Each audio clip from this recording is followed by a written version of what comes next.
ಹುಡುಕಾಟ ಸಿಗಲಿಲ್ಲ. ಸ್ಫೋಟಕ ಬೆದರಿಸಿದವನು ಯಾರು ಅನ್ನೋ ಪ್ರಶ್ನೆ. ಆತ ದೇಶದ್ರೋಹಿಯೋ ಅಥವಾ ಅರೆ ಹುಚ್ಚನ ಆಟವೋ? ಈ ಹೊತ್ತಿನ special post bomb.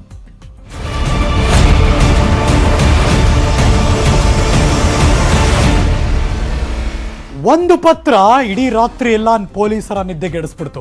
Judge police ಅಧಿಕಾರಿಗಳಿಗೆ ಬಾಂಬ್ ಬೆದರಿಕೆ ಪ್ರಕರಣ ಇದು.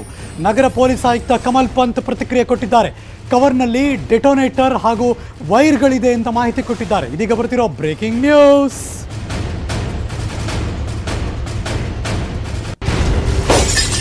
ಸಿಟಿ ಸಿವಿಲ್ ಕೋರ್ಟ್ಗೆ ಒಂದು ಲೆಟರ್ ಕವರ್ ಬಂದಿತ್ತು. ಕವರ್ನಲ್ಲಿ ಡೆಟೋನೇಟರ್ ವೈರ್ಗಳು ಪತ್ತೆಯಾಗಿದೆ. ಪೊಲೀಸರು ಅದನ್ನೆಲ್ಲ ಕೂಡ ಈಗ ಕಟ್ ಮಾಡಿದ್ದಾರೆ. ತನಿಖೆಗೆ 3 ಟೀಮ್ ಈಗಾಗಲೇ ರಚನೆ ಮಾಡಲಾಗಿದೆ. ಹಲಸೂರು ಗೇಟ್ ಠಾಣೆಯಿಂದ ಸಿಸಿಬಿಗೆ ಪ್ರಕರಣ ವರ್ಗಾವಣೆ ಆಗಿದೆ ಎಂದರು ಕಮಲ್ ಪಂತ್. ಈ ಕ್ಷಣ ಬರ್ತಿರೋ breaking news. Bengaluru city civil ಕೋರ್ಟಲ್ಲಿ ಅಲ್ಲಿ ಇರೋ ಒಂದು ಕೋರ್ಟ್ ನಂಬರ್ 33ಗೆ ಒಂದು ಪತ್ರ ಬಂದಿದೆ. ಆ ಪತ್ರ ಜೊತೆ ಒಂದು ಸಣ್ಣದು ಒಂದು ಪ್ಯಾಕೆಟ್ ಕೂಡ ಇತ್ತು. ಈ ಮಾಹಿತಿ ಬಂದಾದ ಮೇಲೆ ಆ ಕೋರ್ಟ್ಗೆ ನಮ್ಮ ಜಾಯಿಂಟ್ CP ಕ್ರೈಮ್ ಅವರು ಸಂದೀಪ್ ಪಾಟೀಲ್ ಅವರು, DCP ಸೆಂಟ್ರಲ್ ಅನುಷೇದ್ ಅವರು ಎಲ್ಲ ಭೇಟಿ ಮಾಡಿದರು. ಭೇಟಿ ಮಾಡಿದ್ಮೇಲೆ ಆ ಪ್ಯಾಕೆಟ್ ಓಪನ್ ಮಾಡಿದ್ಮೇಲೆ ಅದು ಒಳಗೆ ಒಂದು ಡಿಟೋನೇಟರ್ ಮತ್ತು ವೈರ್ ಸಿಕ್ಕಿದೆ. ಪೊಲೀಸವರ ಕಂಪ್ಲೇಂಟ್, ಕೋರ್ಟ್ PC ಅವರ ಕಂಪ್ಲೇಂಟ್ ಮೇಲೆ ಒಂದು ಕೇಸ್ ದಾಖಲಾಗಿದೆ. ಆ ಕೇಸ್ ಮೇಲೆ ಈಗ ತನಿಖೆ ನಡೀತಾ ಇದೆ. CCB ಅವರು ಈ ಕೇಸನ್ನು ತನಿಖೆಯನ್ನು ಅವರು ವಹಿಸ್ಕೊಂಡಿದ್ದಾರೆ. ಈಗಾಗಲೇ ನಾವು ಈ ತನಿಖೆ ಕುರಿತು ಈ 3 ತಂಡವನ್ನು ನಾವು ರಚಿಸಿದ್ದೀವಿ. ಈ 3 ತಂಡ ಇನ್ವೆಸ್ಟಿಗೇಷನ್ನು ನಿನ್ನೆ ರಾತ್ರಿಯಿಂದ ಶುರು ಮಾಡಿದ್ದಾರೆ. ಮತ್ತು ಕೋರ್ಟ್ ಆವರಣದಲ್ಲಿ ನಾವು ಸಾಕಷ್ಟು ಭದ್ರತೆ ವ್ಯವಸ್ಥೆಯನ್ನು ಕೂಡ ಮಾಡಿದ್ದೀವಿ. ಆಂಟಿ-ಸೆಬ್ಯುಟೈಜ್ ಚೆಕ್ ಆಗಿದೆ. ಜಡ್ಜ್ ಪೊಲೀಸ್ ಅಧಿಕಾರಿಗಳಿಗೆ ಬಾಂಬ್ ಬೆದರಿಕೆ ಪ್ರಕರಣ. 2 ವ್ಯಕ್ತಿಗಳ ವೋಟರ್ ID ಕಾರ್ಡ್ಗಳು ಪತ್ತೆ ಆಗಿದೆಯಂತೆ. ವೋಟರ್ ID ಮೇಲೆ 2 ಮೊಬೈಲ್ ನಂಬರ್ಗಳು ಕೂಡ ಇದೆ ಅಂತ ಈ ಕ್ಷಣ ಸಿಗ್ತಿರುವಂತಹ ಬಿಗ್ ಬ್ರೇಕಿಂಗ್ ನ್ಯೂಸ್.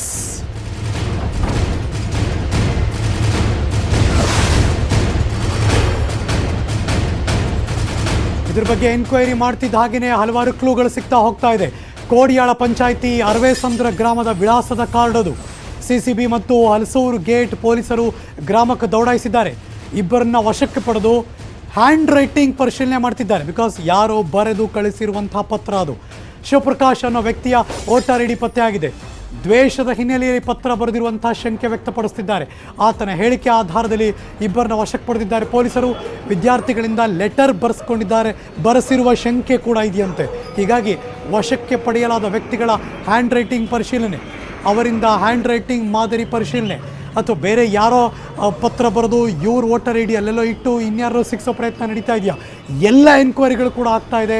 ಜಡ್ಜ್ ಪೊಲೀಸರಿಗೆ ಬೆದರಿಕೆ ಪ್ರಕರಣಕ್ಕೆ ಸಂಬಂಧಪಟ್ಟ ಹಾಗೆ ಹಲವಾರು ಪ್ರತಿಕ್ಷಣದ ಡೆವಲಪ್ಮೆಂಟ್ಸ್ ಆಗ್ತಾ ಇದೆ.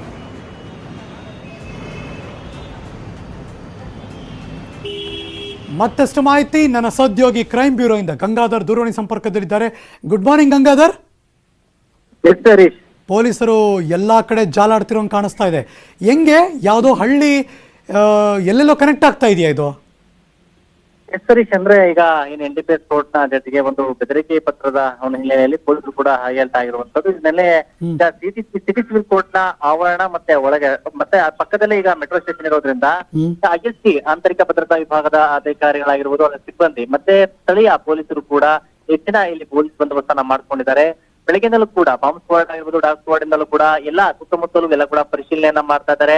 ಅದಲ್ಲದೆ ಸಿಟಿ ಸಿವಿಲ್ ಕೋರ್ಟ್ಗೆ ಬರುವಂತಹ ಪ್ರತಿಯೊಬ್ಬರ ಸಿಬ್ಬಂದಿ ಆಗಿರ್ಬೋದು, ಎಲ್ಲ ವಾಹನಗಳಾಗಿರ್ಬೋದು, ಬೈಕ್ ಬ್ಯಾಗ್ ಗಳನ್ನ ಕೂಡ ಎಲ್ಲಾ ಒಂದು ತಪಾಸಣೆ ಮಾಡಿ ಒಳಗಡೆ ಬಿಡ್ತಾ ಇದ್ದಾರೆ. ಈ ಗೇಟ್ ಅನ್ನ ಕ್ಲೋಸ್ ಮಾಡಿರುವಂತದ್ದು ಯಾಕಂದ್ರೆ ಇವತ್ತು ಸಿಬ್ಬಂದಿ ಕೂಡ ಯಾರು ಏನು ಕೆಲಸ ಮಾಡ್ತಾರೆ ಅಂತವರನ್ನ ಮಾತ್ರ ಒಳಗಡೆ ತಪಾಸಣೆ ಮಾಡಿ ಒಳಗಡೆ ಕಳ್ಸಿಕೊಟ್ಟಿದ್ದಾರೆ. ಎಸ್ ಹರೀಶ್, ಅಂದ್ರೆ ಈ ಪ್ರಕರಣಕ್ಕೆ ಸಂಬಂಧಪಟ್ಟಂತ ಈಗ ಇಬ್ಬರನ್ನ CCB ಪೊಲೀಸರು ವಶಕ್ಕೆ ಪಡ್ಕೊಂಡಿದ್ದಾರೆ ಅನ್ನೋ ಬಗ್ಗೆ ಮಾಹಿತಿ ಲಭ್ಯವಾಗಿದೆ. ಬಟ್ ಆದ್ರೆ ಈಗ ಸದ್ಯ ಏನು ಗುಬ್ಬಿ ಈ ಪ್ರಕರಣವನ್ನ ಈಗ ಏನು ಹಲಸೂರು ಗೇಟ್ ಸ್ಟೇಷನ್ ಕಂಪ್ಲೇಂಟ್ ಆಗಿತ್ತು, ಅದು ಈಗ CCB ಕೇಸ್ ವರ್ಗಾವಣೆ ಆಗಿದೆ. ಈಗ ಇಬ್ರು ಕೂಡ ಜಂಟಿಯಾಗಿ ಈಗ ಗುಬ್ಬಿಗೆ ತೆರಳಿದಂತಹ ಅಲ್ಲಿನ ಪೊಲೀಸರು ಇಬ್ಬರನ್ನ ವಶಕ್ಕೆ ಪಡ್ಕೊಂಡಿದ್ದಾರೆ. ಅಲ್ಲಿ ಅವರು ಈ ಒಂದು ಲೆಟರ್ ನ ಹ್ಯಾಂಡ್ ರೈಟಿಂಗ್ ಏನಿತ್ತು ಅದನ್ನ ತಾಳೆ ಮಾಡುವ ನಿಟ್ಟಿನಲ್ಲಿ ಕೂಡ ಪೊಲೀಸರು ನಿರತರಾಗಿದ್ದಾರೆ. ಬಟ್ ಆದ್ರೆ ನಿಖರವಾಗಿ ಯಾರು ಯಾವ ಕಾರಣಕ್ಕೋಸ್ಕರ ಈ ಒಂದು ಲೆಟರ್ ಅನ್ನ ಬರೆದಿದ್ದಾರೆ ಅನ್ನೋ ಬಗ್ಗೆ ಕೂಡ ಪೊಲೀಸರು ಇನ್ನೂ ಸ್ಪಷ್ಟವಾಗಿ ಗೊತ್ತಾಗಿಲ್ಲ. ಬಟ್ ಅವರು ಇನ್ನ ಅದರ ತನಿಖೆಯನ್ನ ಮುಂದುವರಿಸಿದ್ದಾರೆ. ಬಟ್ ಅವರ ಒಂದು ತನಿಖೆಯ ಬಳಿಕ ಅದರ ಸ್ಪಷ್ಟತೆ ಸಿಗಲಿದೆ. Harish Nagaraj, thank you so much ಈ ಕ್ಷಣದ ಮಾಹಿತಿಗಾಗಿ.